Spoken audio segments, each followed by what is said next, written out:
rentrée. À la rentrée, comme chaque année, il y a toujours des phénomènes. Alors aujourd'hui, on va parler des types de gens à la rentrée. Tu vas forcément te reconnaître, toi ou quelqu'un de ton école. D'abord, on a la nouvelle personnalité. Nouveau style, nouvelle coupe de cheveux, nouveau sac, ça a bien suivi tous les tutos glow up, mais 100% 2 semaines après, il ou elle redevient comme avant.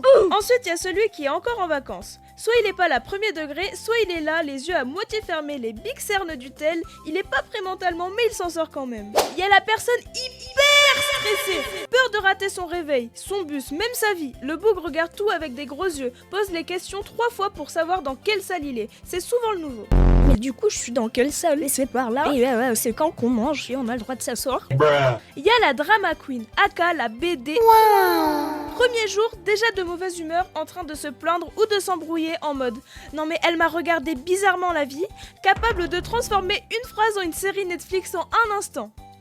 Les TM, capable d'arriver en retard le premier jour. Arrive sans sac, juste un stylo bancal et ils passent leur temps à demander des feuilles ou un crayon.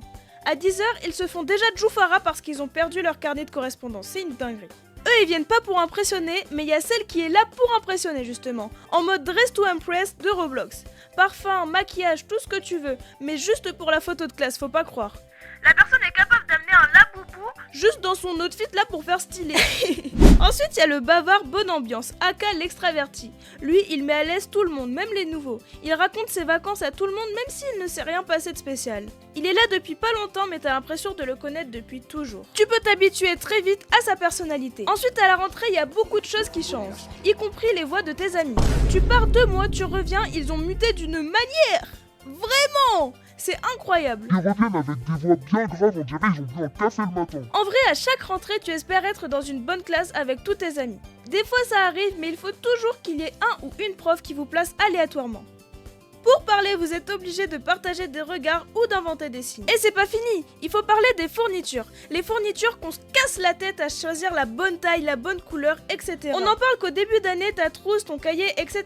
ils sont bien soignés et à la fin, ils sont bancalement bancals. Surtout si t'as fait 2 années avec ou même plus. Vraiment, en fin d'année, c'est quelque chose. Mais on laisse ça pour la partie 2, la fin d'année. Voilà, j'espère que la vidéo t'a plu. Dis-moi en commentaire tes anecdotes de la rentrée. Et abonne-toi pour plus de vidéos. Ela tá cheia de tesão, eu vou te fuder com amor. Mina linda, safadinha, arreta esse bobo. Vai, quer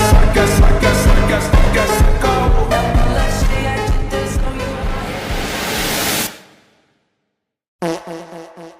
Abonne-toi, like, commente pour plus de vidéos. Ah oui, t'as eu peur. Heureux, moi.